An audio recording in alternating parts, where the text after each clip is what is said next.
From Relay FM, this is Connected, episode 145. Today's show is brought to you by Hover, Max Stadium, and Igloo.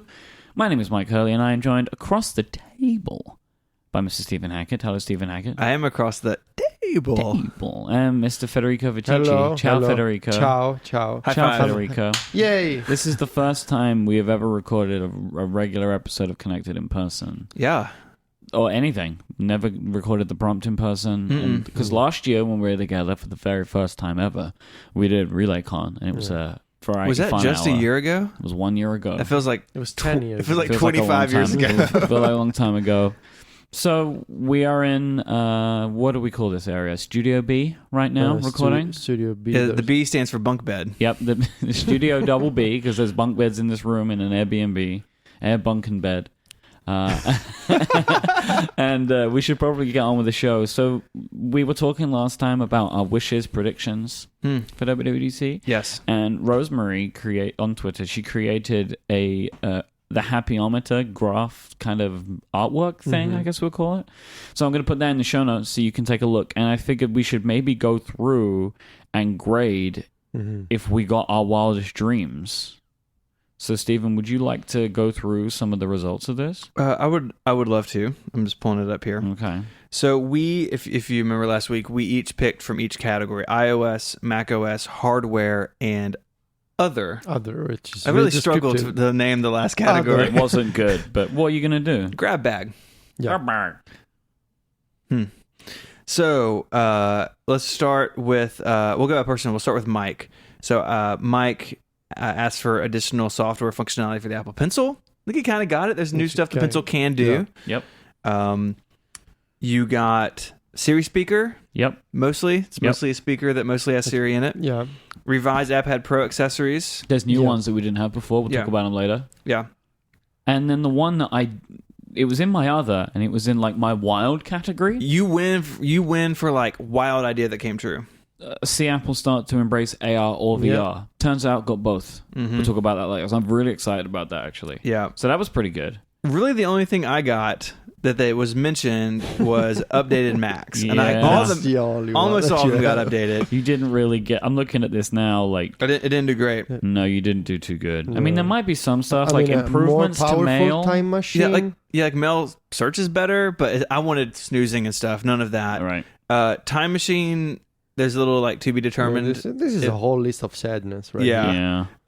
Federico did well though. Integrated and consolidated family sharing experience. Kind of. There's shared storage now, which is like a step in the right direction. So I'll give you that. Siri Kit, there was more stuff. I mean, there wasn't a ton of stuff, but there was technically, more there was Siri more Kit. Siri Kit There on was more iOS. Siri Okay. Kit. Yeah. So I'll make that one green. Bug fixes for Mac OS. Did I really say bug fixes? Yeah, you were really unhappy. You were about really it. struggling with that one. Well, actually, I had that 100% figured out because they said we're gonna do High Sierra, we're gonna do High performance, refinements, High Sierra, we're gonna do high improvements. So yeah, I was right. It's the year of stability on the Mac. Mhm. So We don't know if we got more stable lightning cables. Yeah. That's one thing you wanted. no. I don't think that's going to happen. New iPad Pro. Well, deeper and more open. The iPad Pro, yes, but Close. the deeper and more open iMessage framework. I mean, to an extent, it's not that deeper, but there's some new APIs like you can I don't think can you do, were asking for just like a couple of new APIs. you Like can do direct send deeper now. and more open iMessage framework is very different to a new API. Like you've gone like, I want there to be iMessage like you've never seen. It's like, No, I didn't they say added that. a new feature. This No, is you not didn't accurate. get this. Not You did accurate. not get that. And improved Apple Maps. Apple No. Maps took time on stage, but it actually wasn't about Apple Maps. was that really, about? right? Like they did the lane turning Lane stuff, guidance, but then it which- was mostly the do not disturb while driving thing, which is a really cool That's iOS really feature, nice. right? That's Like really I thought nice. that was kind of nice. I would say you get a partial for improved Apple Maps. So So overall, maybe a yellow one. I'm gonna Yeah. say that like so overall, who won? I feel like for me, I'm closer to like the love heart in the eyes type emoji on the meter because I got something in the other category, right? And so I'm pretty happy about that. So I mean, I don't necessarily think that it's we all won, everybody wins here. Everybody gets a trophy. Everybody wins at Connected. We get participation awards for all of us. Yeah. But I think it was good. Like, I think it worked out pretty well. I mean, just in general, right? Like, if we're gauging the happyometer of just everything, I think we're all feeling pretty good this year about what's been announced. Totally. Like, last year, I remember having a feeling of, like, when we were getting ready to do the shows, of, like, I actually don't know if there's enough to talk about. Right? Last Like, year. it was like... You didn't want to talk about iMessage effects? I mean, I was excited about that, but it was hardly like a deep and open iMessage framework like Federico is wishing for. What does it even mean? He just said some stuff. Yeah. No, it's really not. I want neural networks in my Machine like, learning. There should be ways for apps to collaborate more easily. There should be ways to... Work chat. You Never guys knew. don't believe More me deeply anyway, so and more openly openly. Yeah, in the framework. It's a useless discussion. But yeah, I just think that like this year it is in general, like I think everyone's feeling real good, right? Like it feels to me maybe iOS 8, I think everyone felt really good at 8, felt really good at, especially good at 9. 9 was really good. 10, not so much. This is one of the better WWDCs, like since I've been kind of coming to town, paying a lot more attention to it. I think that ties into like the meta conversation I wanted to have about the keynote. Like it feels very dense. It was very fast. There was a lot of stumbles. Yeah, well, yeah, I think that was partially speed. I kind of wondered too if there was some tech stuff going on, like slide. It seemed stuff, like it because everyone was like struggling in weird places. Yeah. So they might have had some stuff going on. But, they do the slide that everyone takes a picture of, like, and 30 more features, and they're all like tiny font and take a picture of them, like, do them later. They were up for like half a second. Yeah, we were just more, like, goodbye. Oh, look, I got no. Yeah, and so I mean, it was definitely fast. It clocked in a little over 2 hours, I think. Yeah. It was really packed, and Action-packed. And I don't think there was much filler. Right, we didn't see any. They cut so much of the usual stuff. Yeah, and some of it was in press releases before. So like the $70 billion paid out to developers, and so those metrics they pushed out the Swift Playground update, so you can do like Lego Mindstorm and a bunch more stuff, which is awesome, like super cool stuff. And would have been a really fun demo. It would have been a great demo, but there's just so much to get through. And, you could argue that with 2 products that aren't shipping till December, but get teased here, one of which I'm not sure needed to be, which we'll get to. All in all, I give it a thumbs up. So I think a lot of people are really happy with what Apple's done this week. Yeah. I know we are. Yeah. So I'm over the moon. Like, I'm not. I'm really angry. You had enough? Yeah, I've had enough. They didn't give him the framework. Like, it's all he asked for, really. It's just a deep and open iMessage framework, and they weren't listening. Wow. They just weren't listening. That's and the lightning cables, man. They're not sturdy. Deep and open iMessage cables. So you were there, Federico, right? Again, sitting in the audience. Yeah. What was it like this year compared to last year? Well, the coffee was terrible like last year, so there was no change. I'm not sure that's what he was asking about. But like, if that's an what... important detail for me. So I'm speaking. I have the microphone here. I see the floor to you, sir. So, I mean, the venue was much nicer than. Oh yeah. I mean, Bill Graham is visually impressive. Mm-hmm. The neighborhood, not so much. And that's just general for San Jose. Yes. Right? Yes, like downtown San Jose is vastly nicer to downtown San Francisco. Yeah, the general idea is San Jose is much nicer and there's lots of trees and flowers and it's always sunny. It's nice. It's more friendly, more human. The convention center outside, it's very cozy. It's like you can eat lunch outside. So when we were waiting in line, it was nice to look at, even if we couldn't actually sit down. It looks like a festival. It looks like a festival, like music playing outside all the time. There was music. There was music. We were waiting in line. They were playing music. They were playing Haim, which I was singing. Nobody else was singing Haim. So. I would have sung with you. Yeah, you know I know. I was missing you. Then we got inside, and they made us wait for a couple of hours. Strict security, which is to be expected with these times. They made us wait for a couple of hours, so we're just sitting on the floor. That's when the coffee thing happened. It's like, Then we got inside, and I mean the big room was sort of like Presidio at Moscone, maybe a bit wider. The keynote, watching really my only gripe, and I think John Syracuse mentioned it on ATP Live, was that the screen was sitting in the audience, you couldn't see the bottom half, not the bottom half, but maybe the bottom third. So all the details at the bottom, you just couldn't see them. It was like everybody was like. So are there other screens? Like not everyone's looking at the front. Yeah, but the screens were kind of like tilted. The screens are just okay. So from our position, we were in in the central area of the room, and we couldn't so look all at you could see was what all was right I at could the see front. was the big screen at the front, and the other ones up in the air, we couldn't see them. Overall, it was fine, really. It was nice. Eating lunch outside in San Jose is nice. It's probably a problem for other people because it's really hot. So we were kind of roasting out there. I give it a thumbs up. And I guess can you see me giving a thumbs too. up? Yeah. I assume Nice. it was just more fun watching the keynote this year because you were getting things you wanted, right? Like that probably made it more exciting. There's some great pictures of you, like Yes. John Syracuse But, kept posting. These pictures are going around. I guess some people don't even know they came from John Syracuse, and sort of because people are saving the photo and sharing it again. You're a big deal. As sort of a meme. I got a bunch of tweets from people like, get yourself a partner who looks at you like Vitici looks at and it's like the photo. And then my mom this morning sent me the photo and it's like, oh, you're really cute here, you're smiling, you're Where did happy. she get it from? I have no idea. Your mom is the biggest I sent fan it of to her. Syracuse. Yeah, I guess she's really into the Finder. You know, she's a fan. She's a fan. She's my kind of lady. Yeah. Oh, well, God. I think we can move on. No, we gotta Jack. Somebody aboard. I know Yeah. what we can do. Yeah. We can take a break. I want to thank our first sponsor this week, and we've got a little special thanks for them as well in a moment. But we're going to talk about Mac Stadium. It's time to get your Mac infrastructure out of the office closet and into the hands of experts. Some of the biggest companies in the world use Mac Stadium for their agile software development needs, with 3 worldwide locations and the ability to scale infinitely. It's the AWS-like service for iOS and macOS. In fact, they actually even offer Amazon Direct Connect, so you can pair up your Mac, build servers with your Amazon cloud all lovely and securely. A hosted Mac private cloud is powered by VMware and running on dedicated Mac hardware. It allows quick deployment of virtual servers of any OS on demand.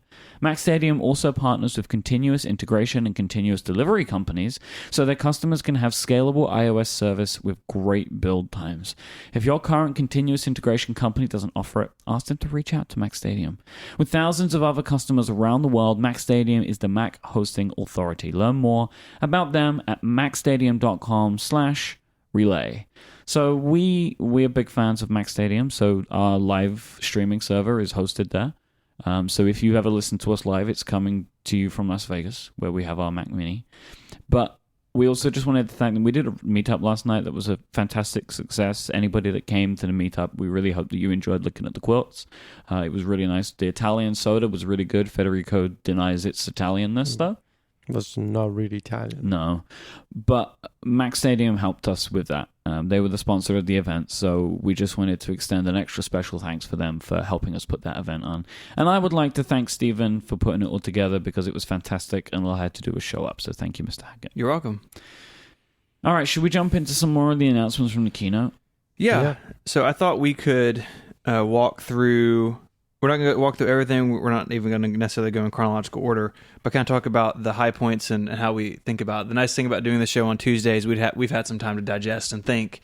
And also time to see the random tweets that people post of features. Yes. This is my favorite Those thing. are the best ones. It's my favorite thing about WWDC. It's like I found this like one line of detail somewhere. Because it really is, I mean, there's this stuff on stage in the keynote. There's stuff in State of the Union.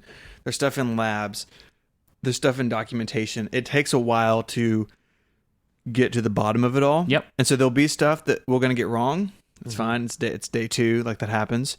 But lots of fun stuff. But I think we need to start with the saddest of Apple's platforms this week, tvOS. Okay. Well, I mean, okay, so I get what you're saying because there was absolutely zero operating system features. There were some in the State of the Union, like a slide with 4 to 5 icons. So I assume at least 4 to 5 features are coming, which is exciting. I think that okay, so we got Amazon Prime Video, right, which is good news, right? Tim did his absolute best to sell that, which to sell Amazon. He did a real good job on that. I feel like he was doing it with his teeth, like just gritted the whole time. We love Amazon is so good. But I think that we didn't see a lot about tvOS because... I mean, there's not even a tvOS preview page on Apple's website. What is there to preview? I think it's just you click the link and it takes you to Amazon Prime Video. I think we need new hardware first. I think this is like an iPhone-y type situation. It seems like we're due for 4K hardware. I think that's coming. It's got to be, right? And I assume that there'll be new features when they announce the box. It's time. So, Amazon Prime, we've all wanted it. It's here. It's great. We'll be here, right? What, summer? Something like that. Did I even say? I don't think they gave a date. I think they just said soon. So I kind of assumed in the fall with everything else, but there's nothing stopping them from just putting it in the App Store today. Mm-hmm. So soon is my favorite date. It is. Yeah. It's always just around the corner. Yep. Yeah. So let's move on to watchOS. tvOS, man. What a failed platform! So someone. So we have some tweets later. We're gonna answer questions. And Joe Steele was like, "Do you remember when they said the future of TV is apps?" Like, oh yeah, it's not, is it? It's not. It's not. Like, so we're jumping all over the place. There's no apps for HomePod right now. There's nothing. You are jumping around. That's correct. Yeah. And this made me think, right? So Apple, the last two OSs that they released were watchOS and tvOS. And they had app stores for both of those. Mm-hmm. Then they had an app store for iMessage apps. Oh, yeah, I remember that. None of those have taken off. Right. I think that hopefully they are learning that they need to stop thinking that they can just put an app store on everything. Yep. It'll be successful. Because the last three that they've done have been kind of duds. Like, nobody uses tvOS, the tvOS app store, right? Like, it may as well be like how the old Apple TV was every time there's a new video provider, it just shows up. Yeah. Because that's all anybody wants, right? Yeah. And then watchOS, is people really using like a ton of watch apps? My biggest tech purchase regret of like the last year was the Apple TV gaming because the Nimbus controller. The Nimbus controller. I used it twice to play some racing game with my kid, and then it's just been sitting under the TV ever since. You lost the game. He destroyed me. So I mean, the reality is you're bringing these mobile games to tvOS, and they're kind of realizing that I can play the mobile game on my iPhone and my iPad, and it's probably better because it's always with me, and I don't have the Siri remote to deal with. And then if I wanted to play on the TV, I have an actual console like the PlayStation or the Switch. So it's kind of stuck in the middle of this Apple desire to bring the iOS games to the big screen. It doesn't really work because the iOS games are best on iOS and the big screen is best for consoles. Yeah. So what do? It's it's a failed product, basically. It's just interesting to me, right, to see like all these app stores and they're dead. Like I opened the Watch app the other day. Because I was showing Federico something. Like Adina was installing the most recent update. Yeah. And she was just looking at the software update page for like a couple of minutes. I'm like, what are you doing? She's like, I'm waiting for it to install. She didn't press the install button because it's just a yellow word. Yeah. Right? Yeah. It's just a word that says install. She's like, what's it doing? I was like, yeah, you got to press that button. She said, that's not a button. I was like, yeah, I know. Yeah. It's just a piece of text. Right? And while we were there, like when I was showing Federico, I was like, oh, there's a whole App Store tab. Does anybody ever go to that? Like, you just install it. Switches to white as soon as which is hilarious, right? Because the whole app's black, and then all of a sudden it's like just bright light. Yeah. It's like if people install the Watch apps, they just do it in other places. You know, you don't browse that. But anyway. Yeah. So let's talk about watchOS. A couple things here. Kevin Lynch has like a cool guy haircut. Great, man. He's got a little beard. He's got some long hair. Yeah, I couldn't see from a distance. He looked good. He looked good. He's like handsome. Kevin Lynch 2.0. Okay. Yeah, he's enjoying life in Apple Park. Yeah. So he maybe enjoyed it a little bit too much. Yeah, the kaleidoscope watch face came out of a drugstore. I feel like there's a story behind that watch face. He took a trip to High Sierra. So new watch faces. Kaleidoscope's the one we're making fun of. it's impossible to see the hands on the watch face. It looks like what acid must feel like to your brain. I now every time that like we're together, I'm just gonna put that watch face on my watch because it will drive everybody crazy, right? Like to see me using the kaleidoscope face, that feels like something I would do. I'm gonna give it a go because it's just ridiculous. Yeah, I was like, it felt like stepping in an alternate reality. Like we were looking at each other. So, is this real? Like, and it's so great to put a photo on your watch face, and now it's a kaleidoscope. And look at this color. It's like, what is going on here? Yeah. Is that a watch face? Really? Yeah, Kevin Lynch had some sort of vision quest in the woods and didn't come back okay. Fundamentally makes no sense why you'd choose that. Like, I don't know how that came up. Right, like I know what we'll do. We'll make it a kaleidoscope. Like the thing hasn't got a camera on it, right? So you can't look at it live. Like it doesn't make any sense. What terrible watch faces didn't make the cut? Oh God. So we also have some Toy Story watch faces. We have Buzz and Woody and Jesse. You know, it's in the vein of Mickey and If Minnie. you're gonna do it, I mean, like this, They're fun. They're fun. yeah. Like they should sell those. Like there should be an app store for watch faces with God. popular characters. Pixar and Disney were just like, it's like printing your own money. Yeah, I mean, just make it. That's an app store I would sort of understand. because it's like a UI theming thing. Exactly, because it's a UI theming thing. People love personalization, and just make it easy to buy, like 99 cents, and you get a character. I'm starting to. I mean, at the point where WatchOS 4 now, I do not envision a world where Apple has a watch face store. I mean, anything can happen, right? Like the last few years have shown that. We have eGPUs. I mean, we can do anything. You got a kaleidoscope face, so you're really sure? That's true. Some people were kind of making fun of the Toy Story watch face, and I think it's because, like, in a lack of like real updates, like maybe he's kind of poke fun that this is all they did, but I think it's great. I think people enjoy that sort of stuff. You know, you're gonna wear it, aren't you? I can see. No, but my kids will want to see it. Yeah. And then we have a Siri watch face, and there's been some back and forth. I did some reading today. There is a Siri complication that can kind of launch you into this environment, it looks like. But the Siri face is basically Siri proactive on the phone, which, if anyone has used it, it's okay. Kind of reminds me of the Pebble thing that we're trying to do. Timeline. The timeline. It's exactly very much like that. Yeah, Okay. I realized this when I was talking to Jason on Upgrade yesterday. Like it popped into my head, like, well, I know I've seen this before. Yeah, exactly. It was that, right? Like that was their entire OS was built around this. Like the thing you want now is right at the top, and then you scroll through. Yep. And I remember us saying at the time, like, that is a really good idea. It's a great way to do it. When I saw this, I was like, look, if it works, that is all the watch should ever be, right? Like just the things that you need to see. Like when this comes out, when WatchOS 4 comes out, I'm going to switch my watch face to this and I'm going to try it. Like I want to see if it can do it. Like even just telling me when my next meeting is. Yeah, and it showcases this new design language they're using on the watch. It's like tiles, like tiles and cards and bolder typography. Yeah, it looks nice. really good. Yep. I like it. You know, in the activity app, it used to be just a list of things sort of in colored cells, but now there's some depth to it. I think it looks really nice. Overall, the animations of WatchOS 4 look really great. Like when you're doing a workout and there's a little like silhouette just running in the corner, and when you complete the rings and there's like a Catherine wheel and stuff. Yeah, I think, you know, WatchOS 4 is the first time they've been able to like iterate on a WatchOS. Yeah. Every year up until now, they were burning it down and rebuilding it. You know, WatchOS 1 and then 2 and then 3 last year was a huge change. Well, this there might is the be first some time. elements to that, though, right? Like we were just looking at. Apparently, they got rid of the honeycomb. There are some conflicting reports about the honeycomb. Okay. So we will follow up on that. But we saw it could be fake news. Picture. It could be fake news. It could be fake tweets. We saw a picture of a list of apps, an alphabetical list of apps with no honeycomb. Yeah. So, but that could be in settings. I mean, who knows? But, it could be a setting. Yeah. But they're adding polish, like the little animations. They're adding.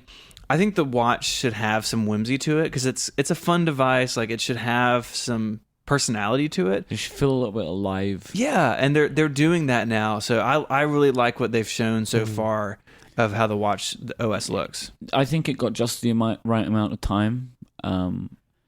It's not that important of a platform in the grand scheme of things, but they should be making it better, right? Like, so I think balancing that makes sense. Like, they didn't go over the board, right? Like, because we were all expecting maybe something like sleep tracking, but maybe just don't do that yet. Like, maybe wait, right? Like, there's no need to just stuff the watch full of stuff every year. Yeah, and sleep tracking may be something that's tied to hardware, that maybe they can get like a bigger battery yeah. or different types of sensors or something. So yeah, I think all in all, like WatchOS 4, it's iterative, it's going to make it better. The bulk of the work though was in the fitness arena, which you would expect. So you can pair a watch now to certain lines of gym equipment. Yep. So, you know, if I get on an elliptical machine, it can talk to my watch and make sure all the data matches. At least in the gym I work out in, it's going to be about 150 years before it's straight up never happening. Yeah. Right? Like, it's just not going to happen. Yeah. Gym equipment is incredibly expensive. Yeah, and it's long term, but it will slowly over time do it. I'm sure the new fancy Apple Gym has all that equipment. Oh, yeah. But I like that sort of thing. Like, it should be aware of your surroundings. And Federico, I was going to ask you if you knew much about it. You can do some Bluetooth stuff now, so you can pair it to certain types of. I don't really know what's going on. Yeah, with that. I really don't understand this stuff because I never had this kind of equipment. But my understanding is there's core Bluetooth. It's now on WatchOS, so it can talk directly to like heart rate sensors instead of going back and forth with the iPhone. Right, because there was this rumor of a glucose monitor, And right, they that apparently Tim mentioned Cook's that. been wearing, and it turns out that like it's a third-party thing, Yeah. right? And So the watch can talk directly to that sort of in real time and monitor the stats being captured by the sensors. I think that makes a lot more sense than them trying to just build it all themselves. For now, it's a good way to sort of understand people's needs and to collect data, see how many people use it, see how it scales, like for example, in HealthKit, how it works, and if people have any complaints before you roll out your own solution. Plus, they can build the software, right, Yeah. with the third-party hardware. Like, Yeah. I think it's good. I'm happy with the WatchOS stuff. Like, there's nothing in there that is too bold, right? Like, it's just nice improvements to WatchOS is a pretty stable system, right? Like, WatchOS 3 is pretty good, and so I'm looking forward to it. Like, I remember last year, like, that was weirdly the platform that I was the most excited for was WatchOS 3 because it was like, oh, it looks like they've really fixed this. So I'm looking forward to trying that out too. I'm not sure about the dock redesign. Like now it's a vertical list of apps. Oh, really? Yeah, I think they mentioned that in the keynote. I'm not surprised because up and down scrolling with left to right movement confuses me literally every single time. Never know I which always way go to go the wrong way. Yeah. So like I get that, and like you're only going to see the same amount of content on the screen because it was always full screen one card. I don't know. I feel like they've been trying so hard this year again to push the digital crown as an interaction method. But it is the best way to use the watch Is because it? your fingers just cover the entire screen. Yeah, but the dock, the horizontal dock is just so easy to use. You just swipe. Yeah, but you just swipe in a different direction. Yeah, I don't know. Because it'll be the same amount of content on the screen. You only ever see one card at a time. You're just going up and down instead of Yeah, I left don't and know. right. I feel like swiping vertically with my finger covers more than swiping horizontally. Yeah, but that's why you use the crown. Yeah. They have to justify the But I crown's don't experience. like to use the crown. So I got the worst of both Don't worlds. update Yeah, just run WatchOS 3 forever. Yeah. There's some until people- next year when they change it When to they like change it again. when it goes diagonally. When it becomes a honeycomb. Yeah, when the watch is star shaped and you have to swipe in yeah. from every There's side. still people running macOS 9. You can just join those people You mean you, don't you? a little bit. Yeah. You are people. So Yeah. So I think that's all the watch stuff. Hi, Sierra. Can we, they should call it You've just... got like a good 6 to 8 weeks of me doing this joke. I just want I mean, everyone to know. you understand I didn't pick the name. Yeah, I know, No, but you're part of this the is just problem. to everyone because I I'm know part I'm of the problem. annoying Yeah. everyone with it, but I think it's so funny. It's this, it's the millennials snow leopard is really what it is. Yeah, but we get this every time though, right? Like the last. So let me ask you.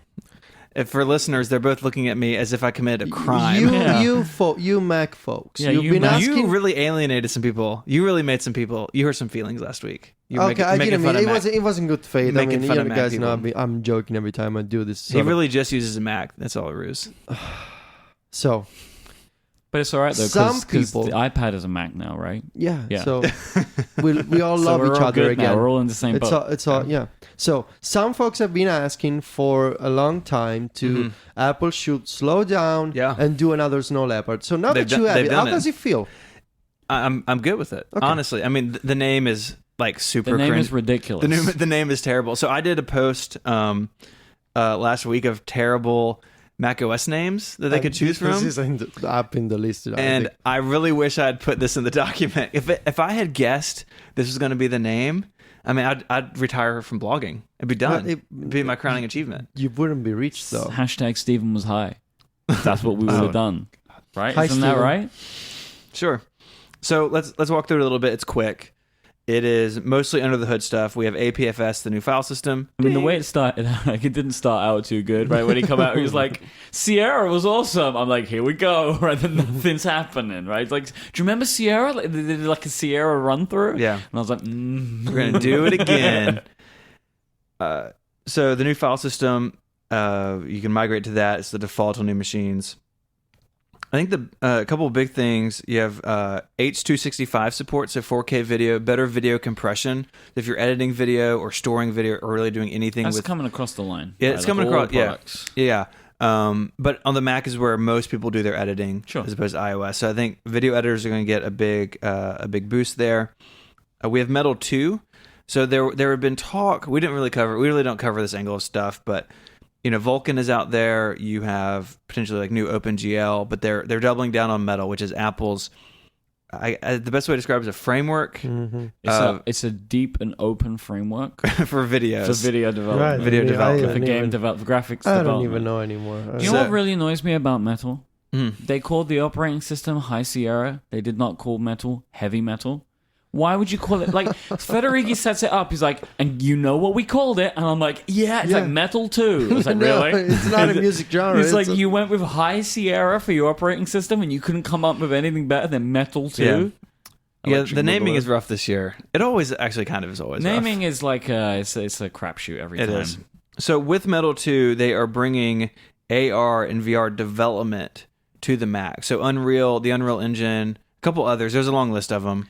I'm getting a lot of people say to me, like, because I'm excited about this. I keep talking to people about it. Like, oh, but there's no games. I'm like, I don't understand. They're like, oh, it's just development. Right? Steam VR. It's Steam VR and support for the two most popular game engines. Yeah. And they're using a HTC Vive, and they showed a game development. Like, people see the Star Wars demo, Yeah. and they're like, oh, that wasn't a game. It's like, no, but you don't understand. There is no game. It's understandable because gaming on the Mac historically has been a dumpster fire, and maybe it will still be. But It's going to be think, tough, right? Because the Yeah. hardware, even because I've been tweeting about this, and people that love PC gaming have been telling me how bad the hardware still is.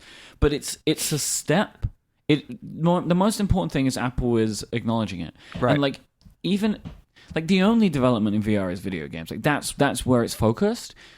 And having these support for these game engines in Metal 2, that is a tacit endorsement of Apple trying to do VR gaming. So I have this working theory about like the Mac's place in the world, that as the iPad, especially this year, can do more and more, and I think more and more people are going to be using it, Apple's got to find the Mac's place in the market.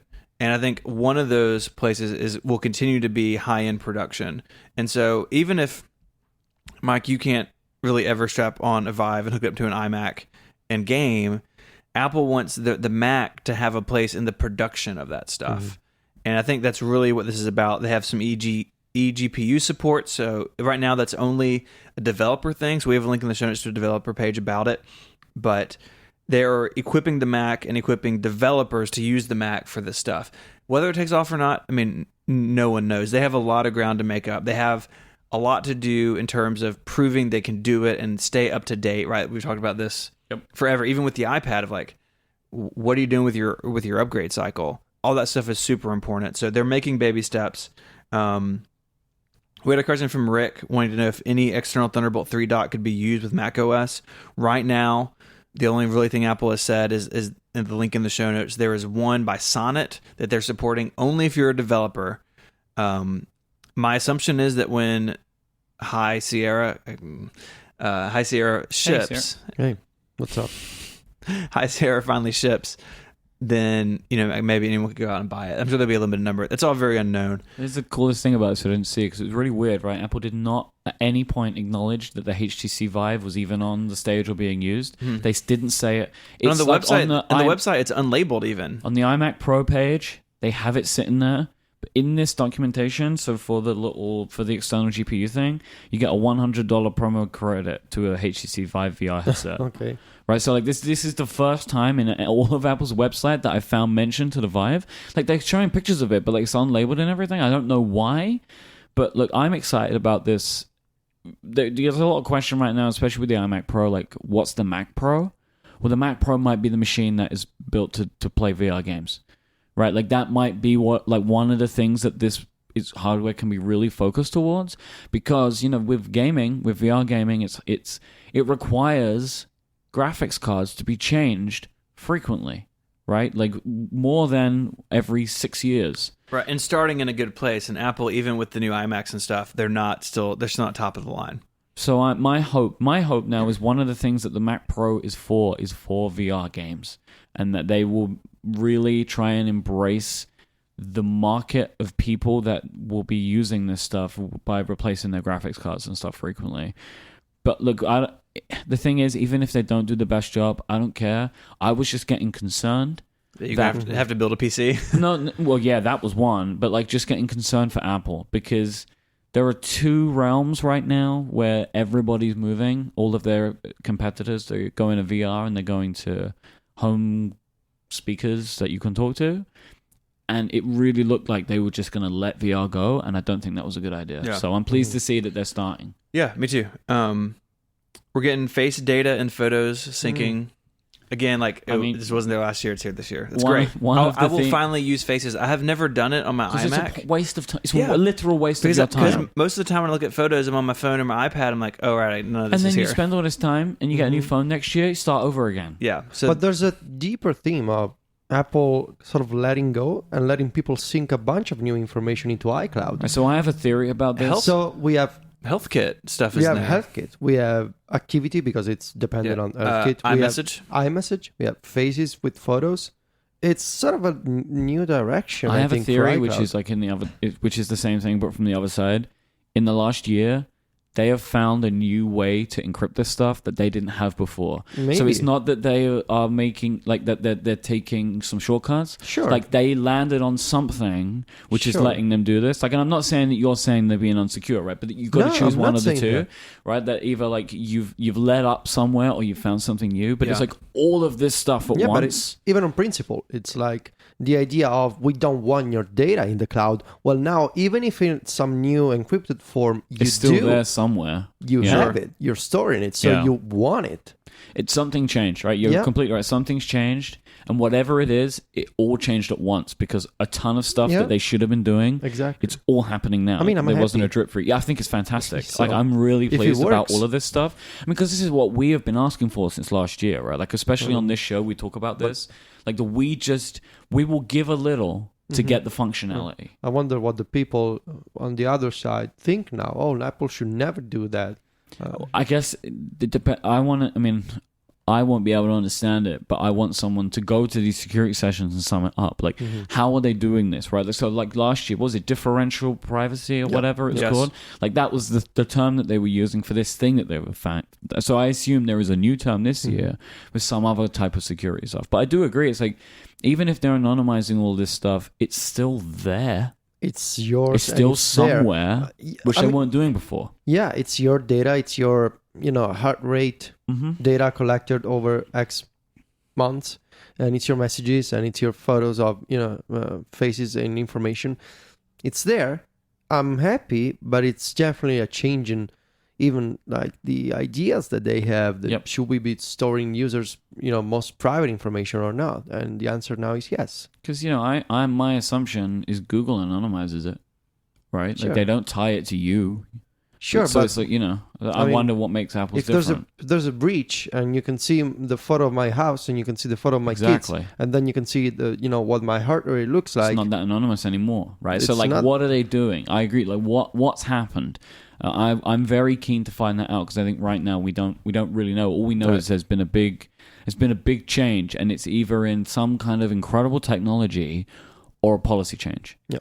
So that's one to really keep an eye on over the next couple of weeks. So speaking of policy change, the MacBook Air got an update. Why did they even mention that on stage? It's completely pointless. 200 megahertz faster. I mean, 200 is a lot. It's still it's megahertz. It's still like mega's big, right? Mega means big. I mean, in the Pokemon world, mega is very good. Mega evolutions are like it's a big deal. Yeah. So like this is a mega evolution. You got 200 of them. Yeah, 200 mega evolutions. I could be the Elite Four with that. I could be the Pokemon champion with 200 megas. Do you know these words that we're using? So it's still Broadwell. Still quite sad. But what? Why are you sad about this? I mean, if you're going to update the MacBook Air, update it. No, what they've done is they've moved it to the chips that they can use. Yeah. Like, My they guess obviously is- just couldn't get the chips anymore. I'm sure that's all it is. The MacBook and the MacBook Pros are now Kaby Lake. Kaby Lake sounds like a Pokemon. It has... Okay, so Kaby Lake includes, I believe... I'm sure all of ATP will correct me if I'm wrong. H.265 support, hardware accelerated, which is nice. Still capped at 16 gigs of RAM. So those who wanted more, really? They didn't. I wondered about that. There's no 32. So those who wanted that, you got to keep waiting. Just wait for an iMac Pro. I think you get like 1,000. Yeah, is that right? Yeah, it's a mega RAM. 1,000 RAM. Mega RAM. Mega RAM. 1 mega RAM. 1 mega. Mega RAM sounds like a Pokemon. iMacs. So the regular iMacs are all Kaby Lake as well. They have Thunderbolt 3. They kept USB-A on the back. So this I have a MacBook Pro in my lap that is increasingly warm as we keep recording onto it. That's a feature. It is. It's just USB-C Thunderbolt 3. The iMac kept the USB-A ports. It kept the SD card slot. Because there's just no argument. Infuriates me that it's now on the MacBook Pro. All right, but the thing is, your argument, right? I got plenty of room. The argument now says there isn't. Oh, you know what? Right? What it's inside. Maybe there's no space inside. The argument is that there's no space inside. It's too thin. You want the thinness. You want a little screen on the top of your keyboard, which I know you really want. Your little touch bar. You got to get rid of your SD card slot. But there's no excuse on the iMac, right? Yeah, if they gotten rid of it, they would have been rioting. There's no excuse, so they can't do it. You know they want it. Even has Ethernet still. So I have... especially the Ethernet. You know they want to get rid of it, right? So like next year, the iMac is like, I don't know, the size of a postage stamp. Well, the iMac Pro even has like faster... It's got like 10 gig Ethernet. Mega Ethernet. Meganet. You get hooked into the Meganet. Mega RAM and Meganet, like the two different evolutions. Yep. You could take a different path. This show is really taking a turn I wasn't expecting today. This was how my Federico's video game podcast was born. Similar kind of thing. I wonder what happens next. You forced me out. There was a Pokemon Nintendo Direct this morning. Oh, yeah, so yeah. It wasn't. Yeah, it was kind of mad. You were like, I'm gonna get up and dodge it. Like, no, I really regret the decision. It wasn't what we wanted. So the big Mac hardware news, of course, is the iMac Pro. Did you say the Mac Pro? I said iMac Pro. I think it's a Mac Pro, though, right? It is basically a Mac Pro. So I think you said Mac Pro. You're the Mac Pro? Yes. It's like iRobot. They've been working really hard on Steven for the last 2 years. He's nearly ready to ship. Congratulations to all the why are you all so mean to me today? So the stats are ridiculous. It's insane. Up to 18 core, up to 128 gigs of EEC RAM, so that error correction protection. What does it mean? John Syracuse really likes that RAM. He says it's good. It's the good RAM. It's the good RAM. It's like the good wine. So that's the seasoned RAM. Yeah, seasoned. It comes from good vineyards. seasoned in a barrel. Ramyards. Good ramyards. Yeah, it's really important. In High Sierra. It pairs nicely with grilled chicken. That's the good RAM. Yeah, that's the good RAM. What else? How many Meganet and Mega RAM do we have here? Up to 4 terabytes of SSD. It's space gray. That's all you really need to know about it. It's real pretty. It is real. Yeah. So you saw it. It looks like Darth Vader's iMac, right? Yeah. Darth Vader is the Star Trek. No, that's it. He's Jar Jar Binks' dad. He's from Guardians of the Galaxy. No, that's the one with the Parks and Recreation guy. I know that. Aziz Ansari. My favorite thing about the iMac is that they made the peripherals black. What is the show? Yes. The peripheral. And why? And you why? can't. Okay, so I have many things to say about because that's just who I am. If you're going to put a touch bar on an external Mac keyboard, it's this external Mac keyboard. No touch bar. Because you could, if you said, like, this is the computer that needs a wire to your keyboard, right? Fine. Everyone goes, okay, because that's the type of person that does. No, but you know what, though? It's the same person doesn't want it. Maybe. Right? Because people who want the iMac Pro don't want the touch bar in their life. I feel Don't remind them of it. Yeah. So there's that. It starts at $5,000. So I think what happened here. I think this machine was the Mac Pro replacement, without a doubt. And then whatever happened in the fall or the end of the year before that roundtable, like, oh shoot, we need to make a Mac Pro. We already have this iMac Pro. We have to ship it. It's done. What do we do with this now? Yeah. Make it black. Dip it in space gray. I got to add a number pad. That's probably What is that all about? Pros, I mean, people... pros really love numbers. People like number pads. Can you pads. buy it without it? I don't know. All right, and you can't show into a store and buy the black stuff. It only comes with that's cool, though. iMac Pro. I like that. That's the way it should be. It just means it's going to be a pain. You know it's going to be a pain for me in 30 years. I want to collect it. This thing really reminds me of the TAM. Oh, yeah. A lot. It's going to look really good on my desk next to my TAM. I'm sure it's going to. So I have a question for you. Yes. The second question is, are you going to buy one? But don't answer that question yet. Okay. Question number one is, you tell me, why does the Mac Pro need to exist? That's the question. And the iMac Pro pushes the Mac Pro really far upstream. Like, God only knows what the Mac Pro is going to cost now if this starts at $5,000. Things that what I would want to see in a Mac Pro better than this would be multi-processor support, so more than one actual CPU. All right, so help me with this, right? Yes. So when it says it has like 18 cores, it's one chip? It is. So you would have like two 18-core chips? Mm-hmm. And they work together? Yes. And in parallel with each other. So it what seems would really you do tricky. with all those chips and cores? VR, create VR stuff. I mean, one of the things... Well, so, not me. All right, so if you're dealing in like video and audio... The more the merrier. Cores, the faster better. things render. Like it's, if you think about that, how long it took to render your concept video, the way you fix that is with more cores. Okay, just put Right, more so stuff in. That's why it's a pro stuff. Because like when you get to these like incredibly intensive tasks, it's, Stephen, please allow me to say this. It's like having multiple machines. Because all this stuff's working together, you're multiplying the amount of processors, like processor that you can have. Stephen, help me, please. No, help me. I mean, it's more parallel instructions, more lanes to do stuff in. So it's doing the, like it's sharing the tasks. Okay. Right? Yeah. So I think more than one CPU socket, things like interchangeable GPUs. So assuming the card slot idea is coming back, if Apple's serious about this, and I think they are, I think this proves they're serious about this stuff. I think the fact that they made this iMac the way it is means that the Mac Pro is just going to be a bunch of sockets. Yeah. So it has to be, swapping right? in GPUs, more than one GPU, putting in other types of cards. So there are a lot of tower, the cheese grater Mac Pros still around because people use audio and video like capture cards into them, or RAID cards, and that stuff I think could come back. User swappable RAM.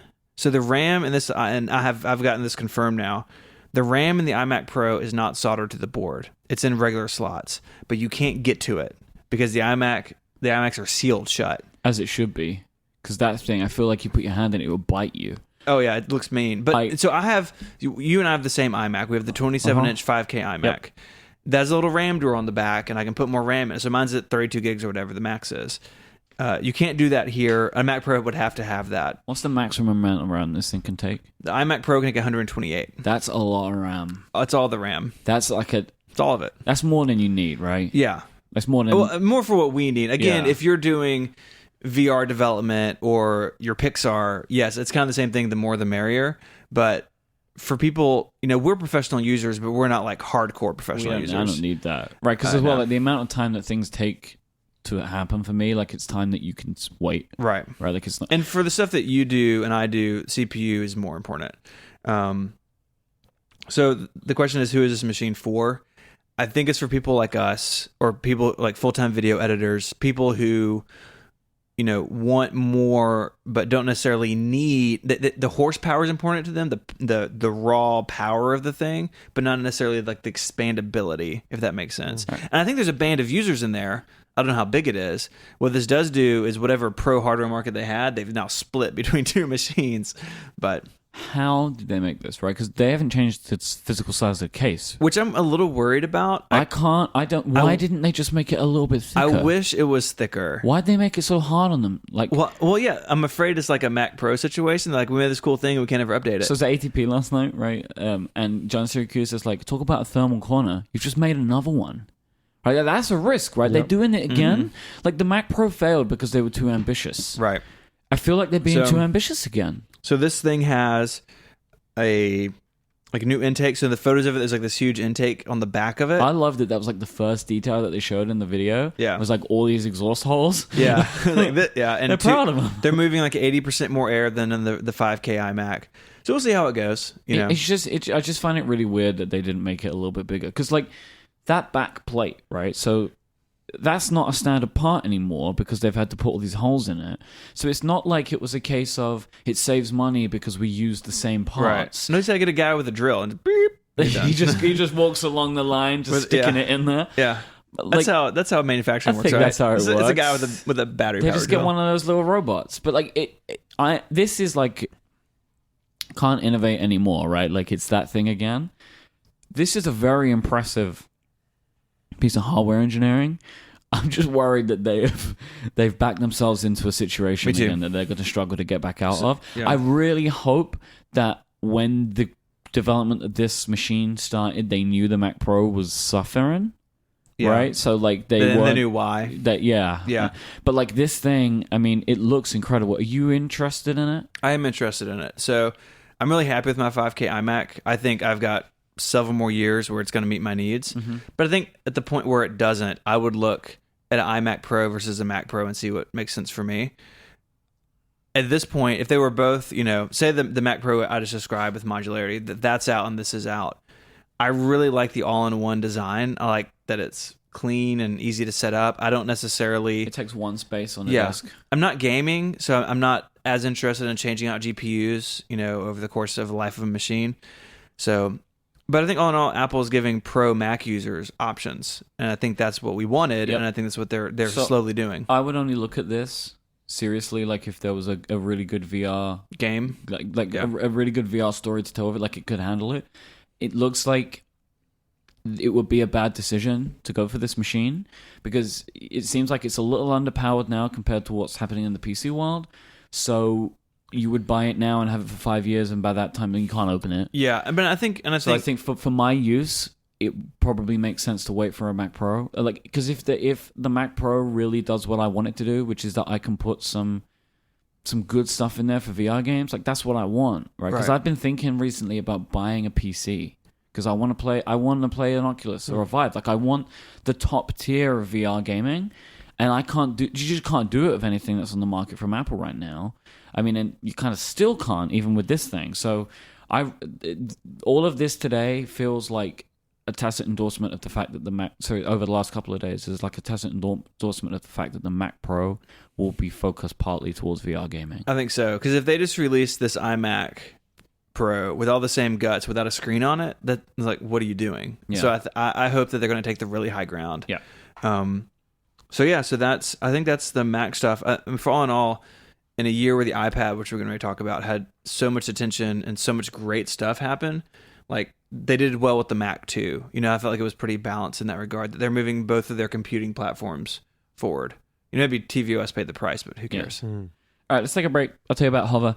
If you own a domain, you may have heard about Who is Privacy. It's a domain feature that keeps all of your information away from prying eyes. And if you don't own a domain with Hover, then you've probably paid $10 or more to keep that information private, or you just haven't got it private at all. With other domain registrars, you have to pay to stop your personal information from being passed on to others. At Hover, Who is Privacy is free because they believe that privacy isn't an add-on, it's your right. Hover know that you want what you want from a domain service, an easy experience, and all of your personal information kept to you. Well, it is your information after all, right? And wouldn't it be great to have customer support this easy to access? Hover offer a no-wait, no-hold, no-transfer telephone support. So if you have any DNS troubles, they're going to be there to fix it, because that's what makes them awesome. After hearing all of this, you probably thought to yourself, I wish I would have gone to Hover. Well, you no longer have to be envious about Hover's simple interface and dedicated customer support, because you can transfer your domains over to Hover and enjoy a better way to manage them. And there's never been a better time to do it, because Hover are offering a limited time 40% discount for any domains that are transferred in June. The transfer itself is free, and then you get 40% off the price of an additional year on your domain. Because if you're wondering what's going to happen to the remaining time you have left for your current registrar, you get to keep all of that. So Hover will keep all of that time for you, then add another year onto it for 40% off. Don't put this off any longer. This is a great offer, only available in June. Get 40% off an additional year on your transfer by going to hover.com/transfermydomain. That's hover.com/transfermydomain. There'll be links in the show notes. Thank you to Hover for their support of this show. So we also saw the introduction. It's not really a tease. It was like a full introduction of the HomePod. HomePod. HomePod. I don't like HomePod. it. It doesn't roll off the tongue No, very well. HomePod. Hey, can you speak to the HomePod? HomePod.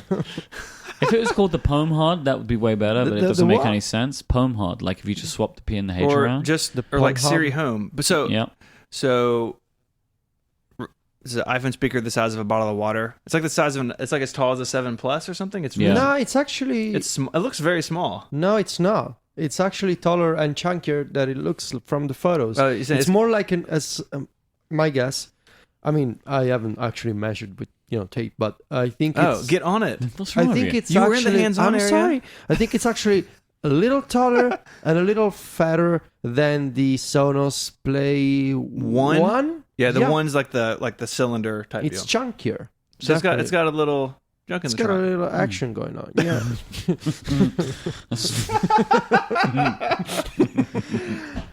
It has a bunch of speakers in it. It's hooked 7 up. tweeters. 7 tweeters. That's a lot Which of... is not like Twitter. It's 7 Twitter. I mean, one is enough of Twitter. It's like And one Apple designed woofer. Why are these words so silly? I don't know. Tweeters and woofer. Tweeters and Because woofers. each of you have had way too much coffee. They are silly words. It is very much geared towards music. I think it's why pod is in the name. Yeah, they're bringing that brand back. Yeah. Right? It's- They're bringing the pod brand So back. it's like one... Pod brand. pod brand. pod brand.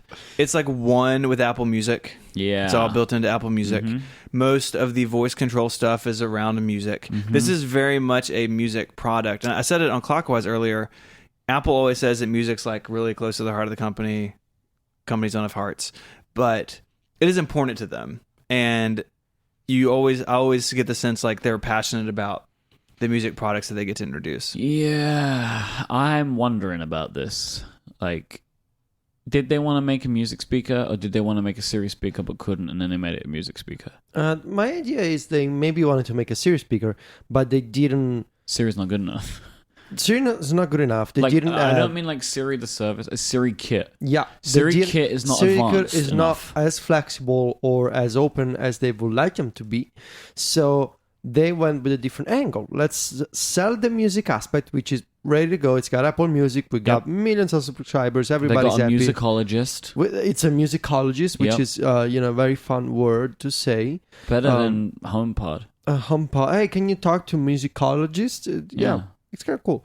So it's an easier sell. Also, most people, I guess, in Apple's mind relate to the idea of playing music, even though the success of the Echo kind of tells another story. Like, people seems to be acquainted with the idea of having that lady in the tube in the kitchen or the living room. Here's the thing, though, right? I play music on the Echo, and I don't know why. I don't know what everyone's problem is. It's not great, but it's fine. It's like, fine. But you know where I also play music? On the speaker of my iPhone. Yeah. Right? Like, the Echo is vastly superior to that. The bar is really pretty low. in Yeah, my it's like, household. I don't have a son. It's why I'm not particularly enthused by this product, because it is fulfilling a desire that I don't have, Sure. which is to have a device that plays music. I love music, but I don't play it I don't just have music on in the house. It's Right. not something that I ever do. Same. I have it in my ears. Like, so when I'm doing something or going somewhere, like, there's very rarely So music on. What if Apple made a product that played music that you could just put in your ear? What would you call that? You would call it a home ear. Ear pod. No, they already made that. Oh, well, I don't know. Head pod. Head pod. A head pod. Head There pod. you go. I got That's, it. See- no, that's going to be their VR goggles. I think the easiest way to describe this it's a Sonos with Siri. Yeah, and it's with... Yeah. So let's talk about the Siri thing. It is not... This is not what some of us wanted or what people were expecting to be a direct Echo competitor. It's a Sonos competitor that does like some Siri stuff. Yeah, like it doesn't even have all of the things the iPhone can do. Right. No. It's a very limited. It's very, Siri has domains of knowledge. It's very limited domains. There's no SDK. There's no SDK for it, which to your point earlier, 4 hours ago in the show, maybe not everything needs an app store. My guess is that if this takes off, then maybe we'll see Siri Kit stuff come to it at some point in the future. But I think right now they know that their strength is in making a really good music thing, and controlling with your voice is nice, and kind of go from there as opposed to trying to take on both Sonos and Amazon, whose products they put on a slide next to each other, which was incredible. Take them on kind of one at a time and not both at once. The problem with the SDK, and I think I mentioned this last time, is that Apple is relying on apps being on your phone to use all these extensions. Because the way that Apple structured the App Store, you cannot have a skill that lives in the cloud. And so I bet the reason why we don't have an SDK now is that Apple has iCloud in place and Apple Music, the web service in place. They're not ready to tell developers you should provide a web service that allows people to use the speaker even if your iPhone, which is the direct, controller for the speaker, is not at home. So what happens if I set up my HomePod and with my iPhone, and I got my integrations, because my iPhone has Overcast and things and, Todoist, all these different apps. So when I'm home, the HomePod can talk to my iPhone. Then I go to WWDC. Sylvia is at home. The HomePod loses the entire third-party integrations. So the big problem here is either you install apps on the HomePod, so the stuff is all local and it uses the CPU that they have, or every single skill, every single SiriKit domain becomes something in the cloud that doesn't require any device, doesn't require any local installation, and every member of the family can talk to it. I don't know. This just isn't a product that I want. It just seems easier the way that Amazon is doing. Like, you go to a website, you sign up, there's a skill, everybody can use it. Whether it's Mike, Adina, Silvia, Federico, everybody can use it. You don't need to account for who's at home now. So Apple went with the opposite direction, which is also the easiest solution. We're just not going to do it now. There's no SDK. Yeah. Which leads to my biggest question in it being part of this keynote. So I wrote a thing earlier this week or last week sometime, like, if they're going to announce it now, but it ships later in the year, my thought was they would do that because they need developers to write stuff for it. Well, developers aren't writing anything for this. That's a really good point. Why did they do this? Why in the world was it not in the September? Why is it not in the September event with the iPhone? Yeah, I don't know. Right? Because if the idea was we want people to see this, put it with the iPhone. Yeah. Yeah, that doesn't make any sense. In a keynote that was so packed, why did this make the cut? Because developers can't touch it. Yeah. So is it that, they don't want it to leak? Maybe that's what it is. Is it that there's so much talk of them doing something they felt like they had to address it? Yeah, maybe because sometimes... In which case, do a Mac Pro teaser, can't innovate anymore, and then show it in September. It just seems very weird that it got so much stage time. I'm not complaining. I think it's a nice product. I'm with you. I'm not sure I'm going to buy one. But it felt like the odd product out in this keynote. I feel like they almost had a feeling of, we've been getting all this, this criticism of we're not doing this and we're not doing that. So we'll just make a keynote where nobody can complain. And the side effect is now they get to almost develop this stuff in the open, because everybody knows they're doing a speaker now. So they're more free to approach third parties or whatever. And they can do things like, we want to make an SDK and it's no big secret because everybody knows we're doing a speaker. And so I feel like there's almost a sentiment of, we're just going to have a 2-hour keynote and we're going to show you everything, even if you don't have an SDK or the iMacs are not shipping. But whatever, we just don't want to hear your complaints anymore. It's not wrong. It's not a bad... It's not a... Okay, because the thing is, right, the situation we were all different. So, like, the HomePod, I'm like, it looks nice. I just don't want it. And that's not a criticism against Apple. Like, I don't have to own everything they make, right? What? But if they didn't show it today, this whole show, we'd be talking about the fact that Apple is now behind. Like, what are they doing? What is their speaker? So, like, just from a PR perspective... Just show your cards. Just show it, right? Because it's like, some people are going to really like this, some people are not. And the fact that funnily enough, the fact that there isn't an app store for it means that it's kind of less of a focus in that way. Because it's just like, if it was an app store, right? It's a platform. They've unveiled a new platform. If you've got a new platform, then you've got a lot riding on it. This is almost like even less important than the Apple TV, because it's just a box that plays Apple Music, right? That you can ask maybe the weather.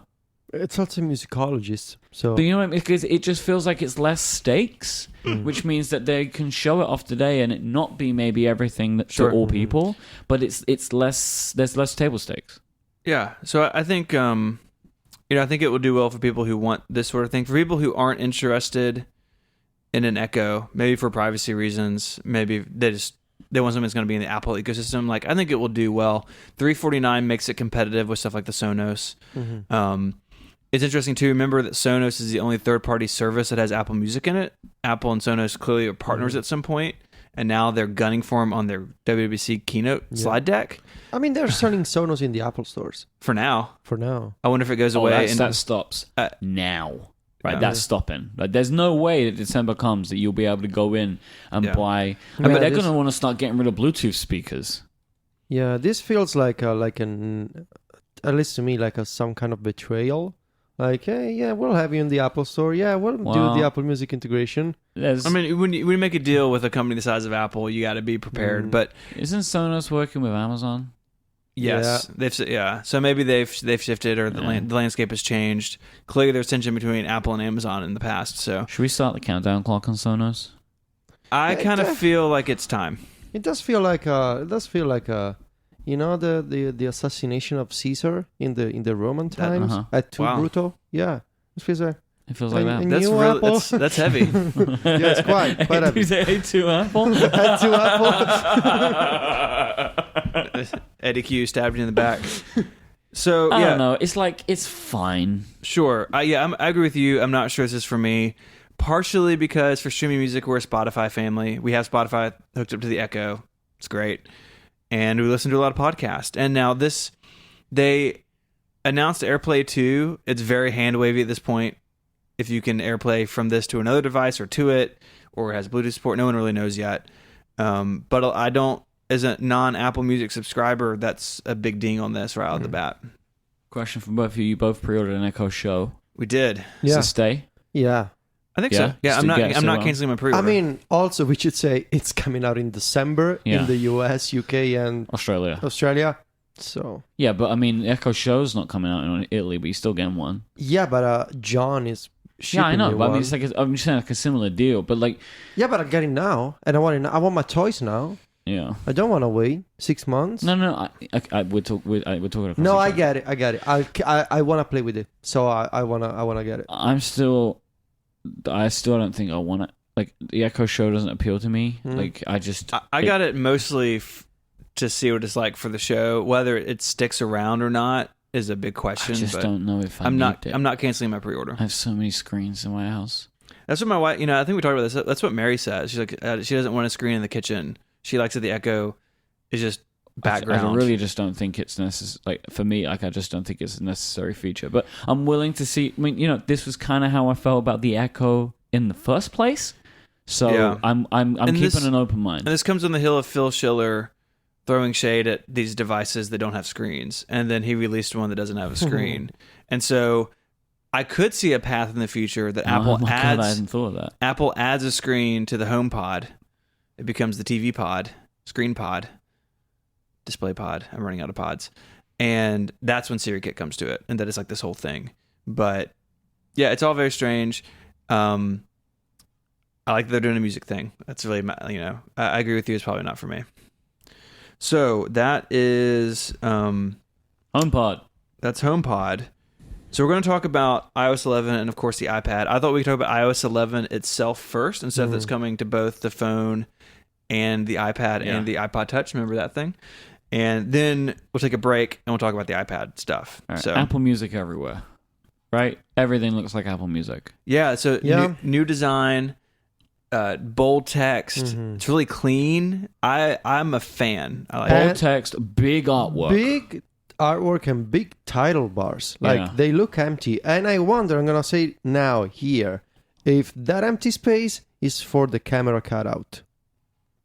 They just look so empty, man. It's like when you open messages, there's like these of some extra space for the title bar. It seems useless. And it seems tight. I saw someone. I saw a screenshot of iOS 11 running on iPhone SE, and it's all really cramped. I mean, You just see the title of the app. yeah, that's all it is. There's messages and it wraps like 4 lines. Yes, this is messages. Welcome. Thank you.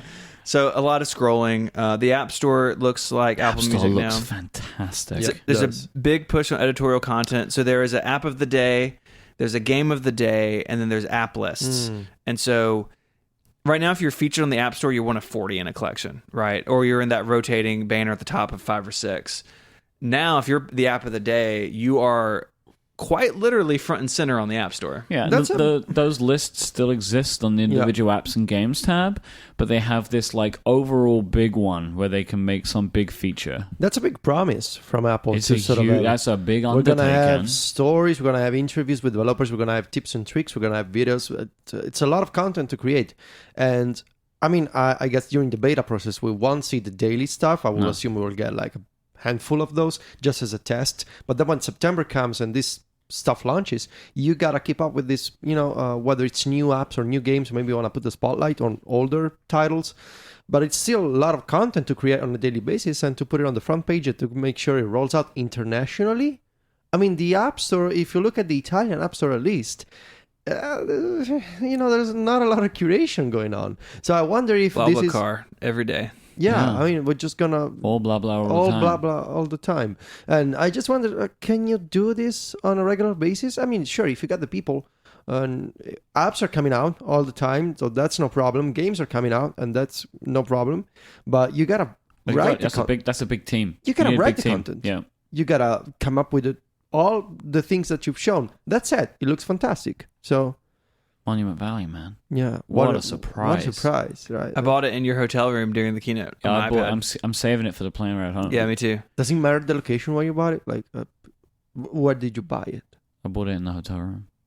So I guess I gotta buy it in the You hotel gotta buy room it. too. We bought it in our hotel room, so you gotta buy Yeah. it there too. Okay. I bought I'll it laying in your bed. I'll do that. Just well, quick, My like- bad? How Can't much? say. How much money? How much money? How big is the check that Apple wrote? Mega millions. It's gotta be huge, right? Mega Because they dollars. said it's exclusive to the App Store, didn't they?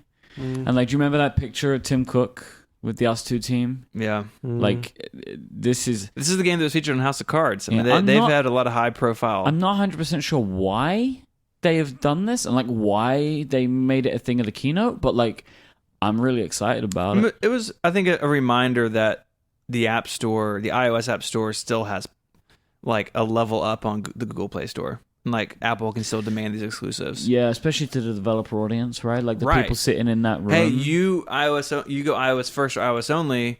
Maybe we'll be here for you. I'm wondering if like this is going to turn into like console platforms. So like E3 is next week, and like the big thing is like what exclusives can Microsoft sign? Mhm. And I'm wondering like these companies have got huge checkbooks. Why not write some exclusives? Let's sign some checks. I think that's what they did here, and that's really intriguing to me Yeah. to do more of this. Yeah. So we see Apple Pay peer-to-peer in That's- messages. Oh, I love it. I just love So the three of us go out to dinner. I pay, and you guys want to pay me back your segments. Yep. You can message me money, Yep. it can go onto an Apple Cash card. So you spoke about this on Upgrade. Upgrade. Yeah. Maybe we'll dig that episode out because it's a good conversation about how these things work. So Mike, you used to work in finance briefly, and so in a way that we can understand it as regular humans. How do these cards work? All right. So what Apple, I believe, is doing here is they are working with a card provider, probably Visa, to create a list of prepaid cards. So these are cards that you can load up with cash and spend. Like, so you can get these now. You get these plastic cards. There's a bank in the UK called Mondo that's like this, and you can get them like when you go traveling and stuff. You can get like foreign currency on these cards. So for all intents and purposes, they appear to be cards. They just have a balance limit on them. So I think what Apple is doing is generating with Visa a bunch of these cards that there's no actual physical card for, but it has everything it needs. It has a number, it has an expiry date, and that's all loaded into Apple Pay. All users get those, and then it just looks like a card. It looks like a card when you pay in stores. It looks like a card when you make transfers to people. It's basically just a virtual debit card is what it is. The thing that I'm interested to see is, will Apple now enable these purchases in the App Store? Because that's when it gets really interesting. This is when Apple is basically a bank at this point. This is a big trend right now in 2017. Companies want to be banks, because the thing that Apple get to do here is, let's say you start transferring this money to me, and I've got some you sent to me, Steven sent some to me. I'm going to keep it around. Maybe I'll use it in the App Store. Apple's making money on that money. It's sitting there making interest money, right? So Apple is now holding all this cash. Hold on, how does money make money? They can invest it, and they can also make interest on it.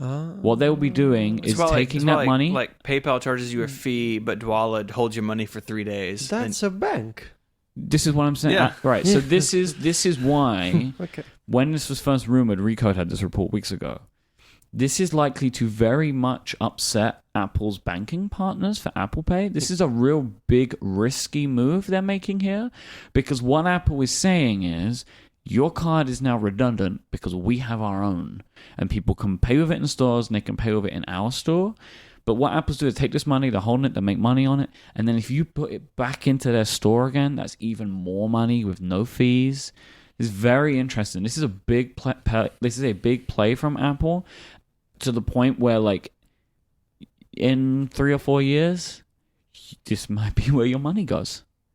Like, if they keep rolling it out, and you have these cards and these like virtual accounts, just get your salary paid to it. That's dependent on people doing the peer-to-peer payments. So if I don't have any friends who send me money, I'll never have an Apple Wallet. So yeah, you would have to get your salary transferred, or you could load it. You can probably load money in yourself. I mean, I think that we'll probably have like podcast hosts who want to be paid this way, as opposed to PayPal or Dwala. Providing that they have a good level of reporting for taxes. Yeah. This could be a great way for me to get paid.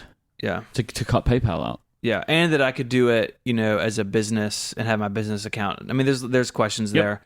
There may be language in there that forbids business transactions. I mean, who knows? But it's a nice move. It seems really well integrated. People already trust the Apple Pay system and Touch ID. They're building on all the tech they already had. We also see in iOS 11. We're seeing some new live photo stuff, so you can edit live photos. You can make them loop or bounce back. This is also fantastic. I'm so happy to do more of live photos. Me too. Like, this is so good. I'm so excited for all of that. I wasn't a fan of them initially, but I've come around a lot, especially kids and pets, and it's just a lot of fun. So you can edit them, you can save them out as different things now. We talked about the App Store. Let's get to Control Center. For one. So Control Center right now is 2 panes, unless you have HomeKit, then it's 3. You have your now playing stuff. You have your regular Control Center stuff, flashlight, rotation lock, that sort of thing. And then you have a HomeKit panel if you have the Home app configured. So on my phone and iPad, I've got 3. With iOS 11, they've collapsed it back into 1. There's no side to side. It's all completely modular. You can go into settings and configure what goes into it, where it sits, what comes out of it. There's sliders. There's all sorts of controls. There'll be a link to a Mac Rumor story in the show notes. This looks incredibly confusing to me. I think it's awesome.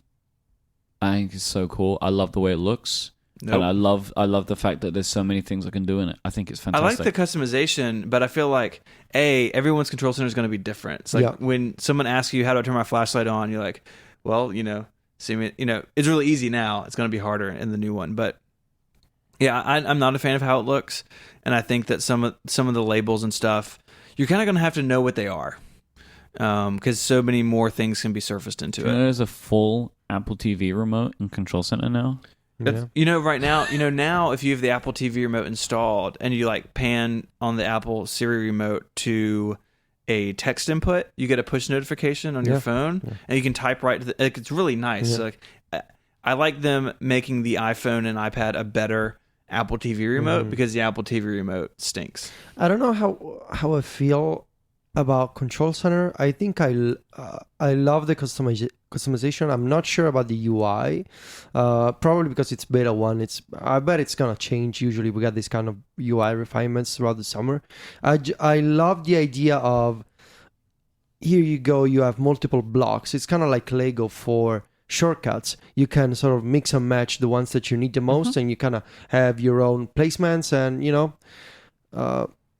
it seems to me like it's obvious we're going to get third-party shortcuts in the future, that it's going to be a new extension point. That is not available right now, but Apple is making a ton of new shortcuts. Like, I saw someone's Control Center last night, and they had a shortcut to create a new note, for example. I love the idea. I'm surprised that Apple is kind of going in the opposite direction last year of, we're gonna break it into multiple pages so we have more room to breathe and to show you deeper, richer controls.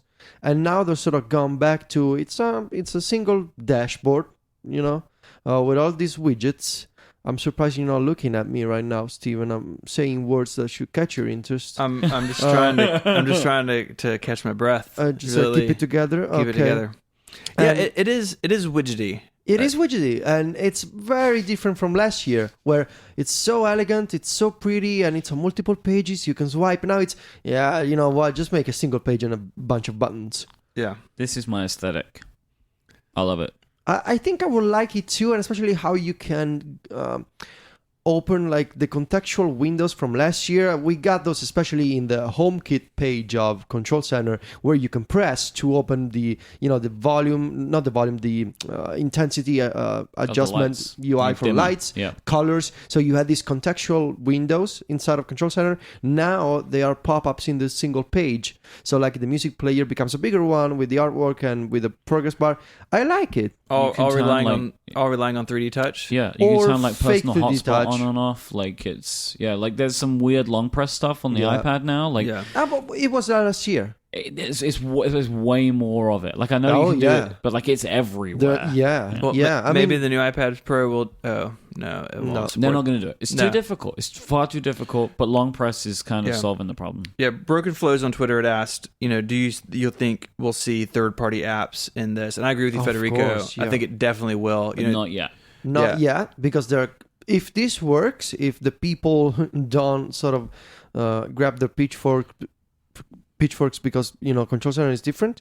If this works and it doesn't change again next year, it makes sense at WWDC 2018 to be like, there's a new extension point, you can make your own icons and your own buttons. So let me offer a theory. If this is successful and they open it up to developers, this could become the system that Apple would finally update Springboard with more stuff. Like I could see this system graduating from Control Center. Like, what if I want screen brightness on my home screen, or in the Today view? Like, why does this stuff have to coming? The new iPad software is showing it. Springboard is going through work because we're moving into the iPad now. I think we're very close to this, but like there is stuff in there that is so vastly different from how it was before. So I think you're right. I think this could be the beginning of a change where we could start to get some more. It could start break out of the grid. Before we talk about the iPad, just 2 minutes on whatever is going on with notifications, because I don't make any get sense. It makes no sense. It makes no. So they've changed from basically now Notification Center is the lock screen. It doesn't lock your phone, but it is the lock screen. So when you swipe down, it goes back to the lock screen. You see the big clock at the top and you see your lock screen wallpaper. If you have different lock screen and home screen wallpaper. What they've done, I think, is they've changed the layering in iOS. That now, instead of like the lock screen notifications are being side by side, they've merged and they're on top of Springboard. It is weird. I played with it a little bit on an iPad yesterday, and I think like every other lock screen change, we'll get used to it. Like, I remember talking about a year ago how weird iOS 10's lock screen was. Yeah, I'm still not used to it. I just don't understand why... I miss slide unlock still. Why you cannot have the Notification Center layer there is also the widget layer, and he remembers where you are. Yeah, I don't know. I think that it's just broken on the iPad right now. They're not going to get rid of the widgets. Try it on the dual phone, pane. and it doesn't make sense either. Yeah, I think honestly, I think with the way it is right now, this is just like it's like a bit broken. Yeah. I think it's going to be refined. They're going to get the dual pane back, get the widgets back. I think all it is, they're just trying to like stop it from being in two places, because it's in two places right now, right? You have the lock screen and you have the notification center shade. They're the same thing. They are That's pretty nice. Yeah, but they're the same thing, right? So they're just like, well, we're just going to make it one. It all looks the same. It's one thing. I can kind of see it as long as they preserve the existing functionality. It's just rather than having two views. They're not bringing back your notifications. No, I know that's No, not coming they're back. not. That's gone. That's never coming back. The sorting options. But it's just weird. But honestly, I just think it's not complete yet. So I'm going to give it a couple more betas, and we can come back to that. See that shaping out, because it doesn't make any sense right now. Okay. The other thing they did, it's iPad only, but on the lock screen, if you have an iPad Pro with a pencil, you bring the pencil down the lock screen, you can configure it to automatically launch a note. And this note is like sandboxed away from your other notes. You can just put stuff in it. It kind of turns the iPad into like a clipboard almost. Or like a Newton. Samsung Galaxy Note stuff. I think it's awesome. Newton did it first. Sure they did. I think it's really cool. I think it's a good idea. So you just write your note. I like it. It makes it really fast. You don't have to like unlock the iPad and find your notes app and create a new note. It's a nice shortcut. I think it's great. I really am looking forward to using it. Yeah, I think with all the lock screen stuff, I mean, that stuff is up to change a little bit maybe, but I think it's one of those things we're just going to get used to because we use it dozens of times a day. This episode of Connected is brought to you by Igloo, a digital workplace platform that enhances your corporate culture and improves how you work. Igloo connects your team to three things: people, information, and processes. With Igloo, your people have access to what they need using the tools that they already know with a host of app integrations right inside of your Igloo. Igloo can be customized to represent your brand and culture. It will help define how your corporate culture operates. To enhance your processes and culture in your organization, there are 4 pillars that are key: communications, collaboration, knowledge management, and your workflow. And you can get your team started with Igloo. It includes all of this. It is a modern intranet designed to keep everyone on the same page and to help enhance collaboration within your company. Try Igloo for free with no obligation to continue after your trial. Go to igloosoftware.com/connected to find out more. We thank Igloo for their support of this show. All right. So the new. Should we wrap up? I think that's it. Yeah, that's it, right? We're done. So they're new iPads. 2 new iPads. I'll run through the specs and I'll let you guys go because I know you've been itching. 10.5 inch, 12.9 inch. Spec wise, they're the same. So the A10X Fusion chip, 6 core, like the iPhone, 3 fast, 3 slow, 4 gigs of RAM. The camera system from the iPhone 7. They both have True Tone. They both have USB 3 fast charging. They are the same iPad except for the screen size. Yeah, which is great. We're gone back to the era of same iPad, same hardware, different sizes. I think that's how it should be. Yeah, I agree. And the 10.5, I'm really interested to see how it compares to the 9.7 because I've only had some brief hands-on experience in the demo area, and it looked like it keeps the compact form factor of the 9.7, but it sort of extends the display a little. And so I don't know if, I'm a big iPad Pro user, so I don't know if even really? if it's... Yeah. Interesting. Yeah, I am. That's a weird thing to say. Yeah. I really like the iPad Pro. No, I mean, I use the big iPad Pro. Oh, you're a big iPad Pro user. It's like big. No, you're a big user of the iPad Pro. I'm a big iPad. I misunderstood. Yeah. I'm sorry. Yeah, that's what I meant. Can we hug? Yeah. Hey, come here. No, that's a lot of touching. We got to work. Keep We're going. holding hands.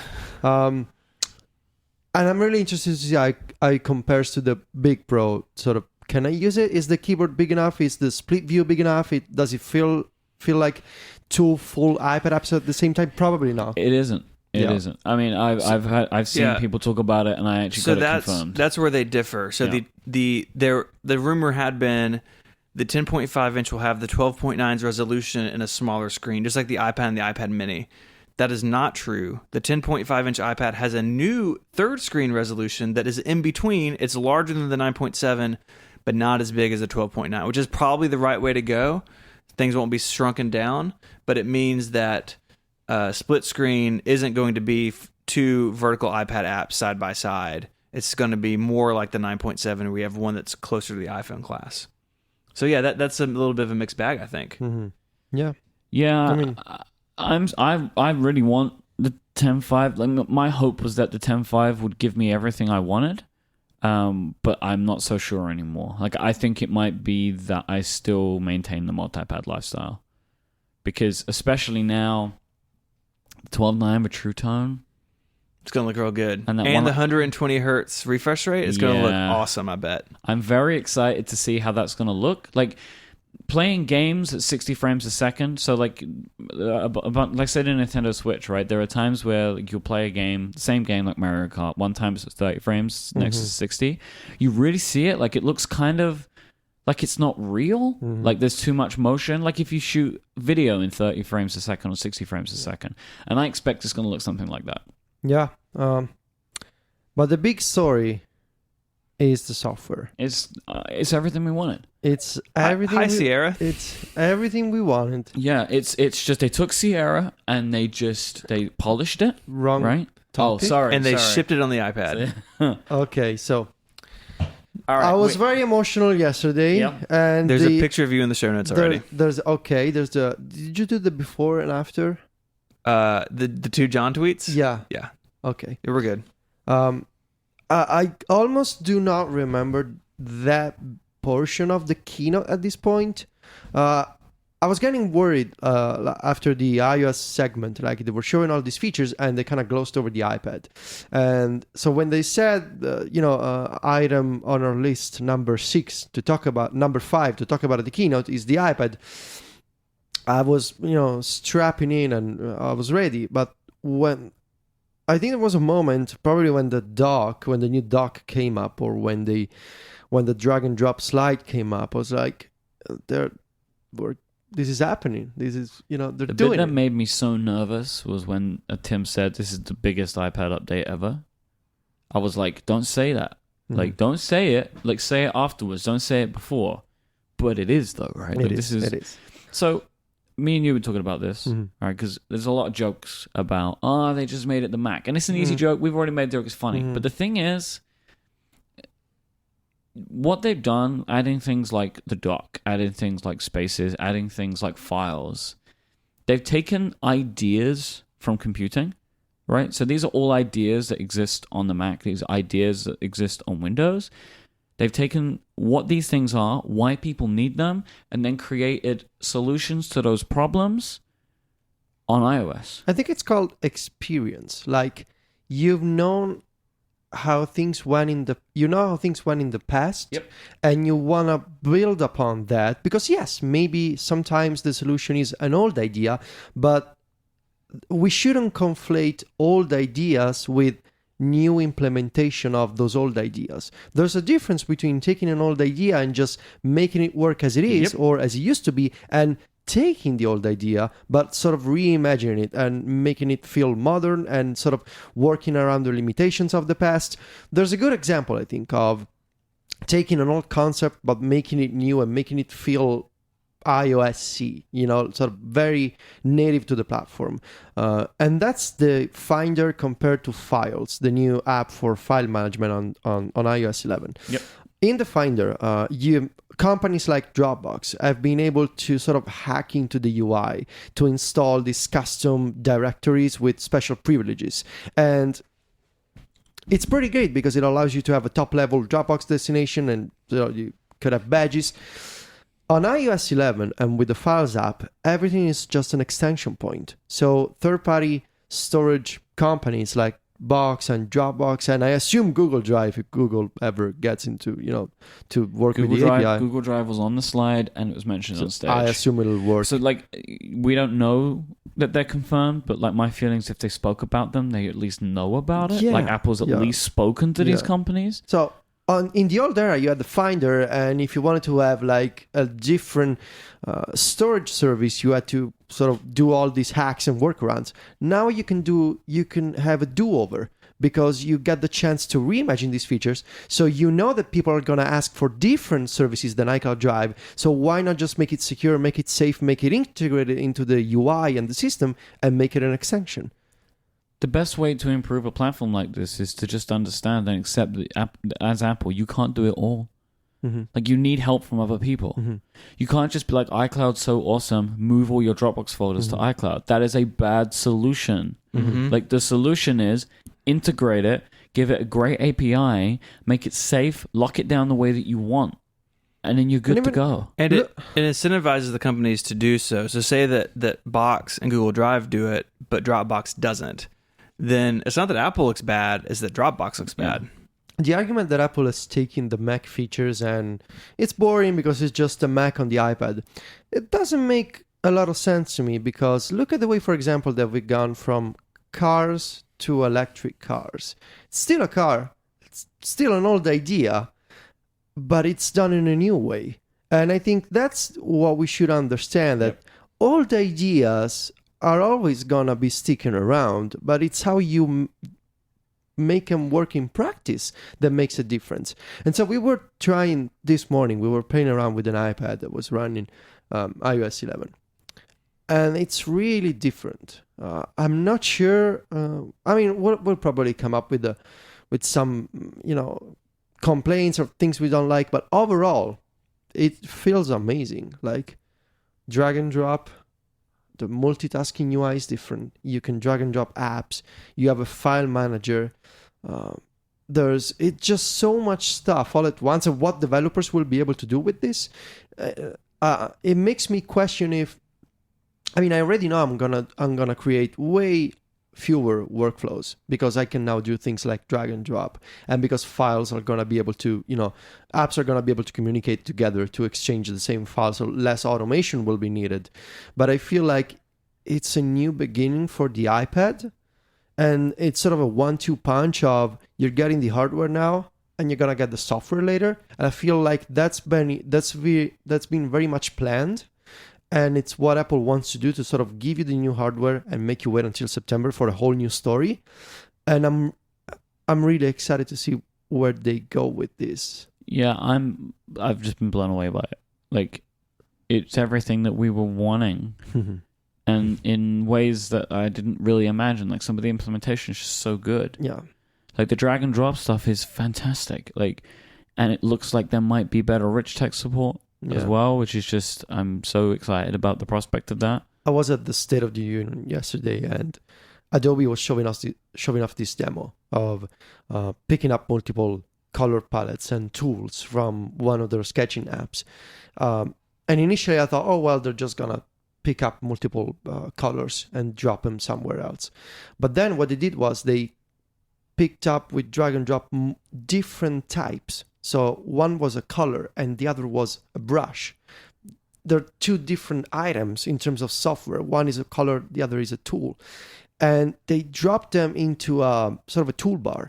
And the system was able to intelligently understand you want a red brush. So it's this kind of combination of multiple items and drag and drop with multiple files at the same time.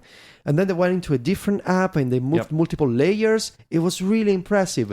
And it fixes so many problems that we used to have. Like, it's terrible to work with multiple files on iOS because you're stuck in this one-way communication with one file. It's just it feels so good. It's kind of rough right now, of course, because it's beta one. But I'm very happy. Like, I when I think about it, I got a huge smile on my face, and I cannot wait to get back home and put the beta on my iPad because I want to play with it. Me too. And it seems like I played with it on other people's iPads. It seems more solid than a beta 1 tends to usually be. Things seem to be working okay. And also, like, it was funny with iOS 9, you couldn't really use anything in split view, right? Because no apps are ready. But now it's like we have a new split view, but it just works the same as the last one from a size classes perspective. So even though you can now move things from side to side, you can have these apps that like just float over the top. It all works with the current apps that you have. And the fact that you can even do 2 apps in split view and one floating as a picture-in-picture app, it sort of looks like you have Windows on iOS, but it goes back to the idea of we're taking old ideas and making them new. Because yes, it is a window, but not necessarily it means, oh, they're just copying what the Mac had.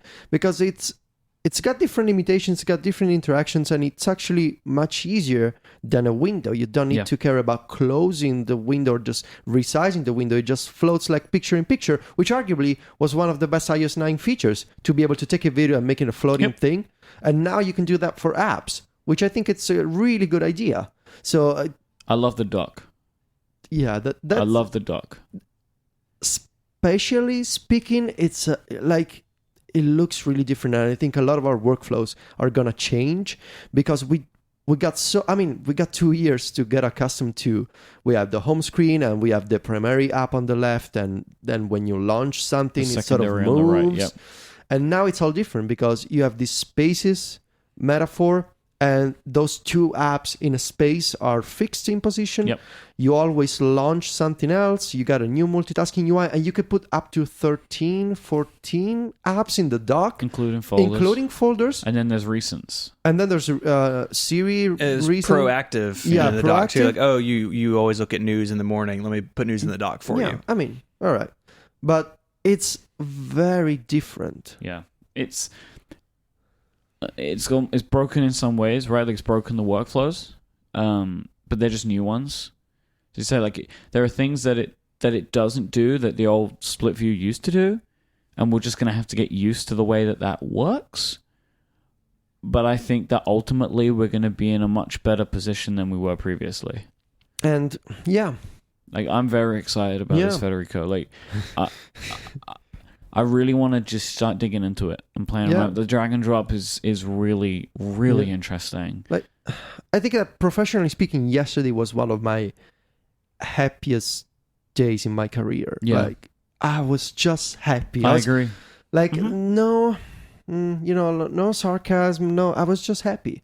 And I one last comment on, because I like to make fun of the Mac people, but there's also a subset of iOS users who I guess were so convinced that Apple would never, ever go back and take a look at old ideas and reimagine them.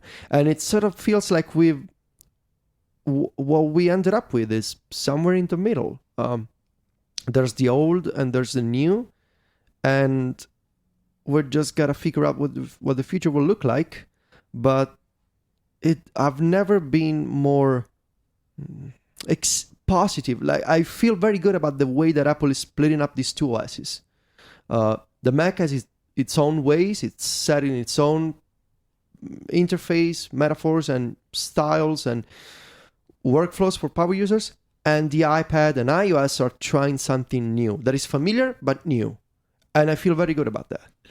How do you feel about the idea? I think historically, when adding things to the iPad in particular, or in iOS in general, Apple tries to find the balance between complexity and making the UI really simple and understandable. And I think there are parts of this that aren't necessarily intuitive or discoverable. Do you think it was just time to revisit that balance? It feels to me like I actually had a note about this in my first notes about iOS 11. It feels to me like the second generation of multitouch is for pro users, because you get all these different gestures and shortcuts based on multitouch. That, multitouch launched as a way for everyone, average users, to simplify their interactions. So you get to the pinch to zoom, you get to do the finger scrolling. But now, it's not new multitouch, but it's a second era of multitouch. It's all grown up, and it's being used by pro users to do things like the drag and drop, where you can hold something and use the other hand to sort of navigate. It's fun to watch people use drag and drop and not think to do that. Yeah, because it's always just been one-handed. You're holding, and then you just all the UI is being manipulated by the hovering of the thing, right? Even like rearranging apps on the home screen works that way now. Yeah, you can hold it and you can tap them all up and drag a bunch over. Like it's it's really different in a really good way. Like, It's we're really happy, and I just feel like it's everything I want. I mean, there's no shelf. If you go back to the concept that we discussed, there's no holding area for sort of temporary stuff, but that's okay. I feel like what we needed was a new foundation, was a new story to tell. Foundation's the good way of putting it. And we got that. Yep. And now we can, hopefully, if Apple has a plan for this, and I tend to believe they do, if they have a plan, they can sort of iterate on this over the summer, launch iOS 11, and build whatever's next. And I just feel like Mike and I are really happy, Steven. We're happy iPad users. No, it's great. I think it's the iPad for so long has been held back by the fact that its operating system started on a phone. Mm-hmm. And if you look at the bulk of what's in iOS 11, the bulk of it is the iPad. Yeah. This stuff isn't on the phone. Yeah. And finally, they are starting to diverge the two in a bigger way. And it's what they've needed to do. It's awesome. I was super impressed watching it.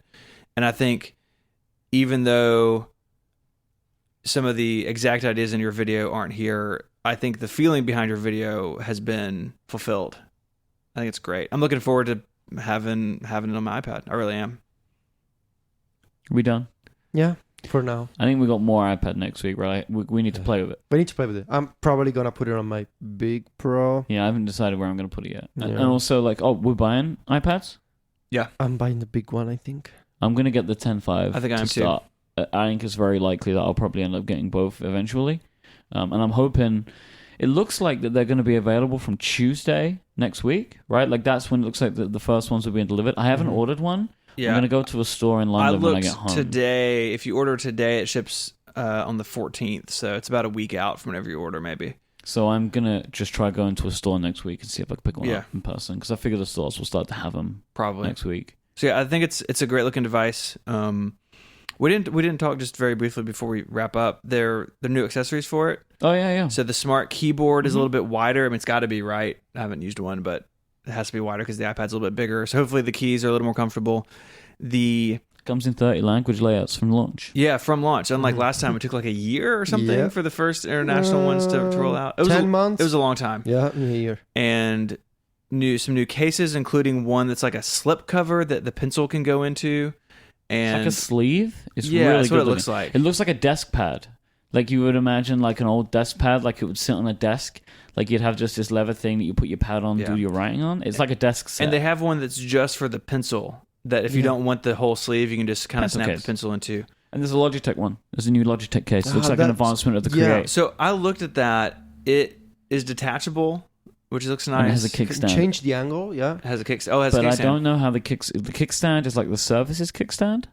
So I don't know how it will feel on a lap. So I'm not sure. So it's not like the Razer keyboard where you can actually put it on the lap because there's like a wide base.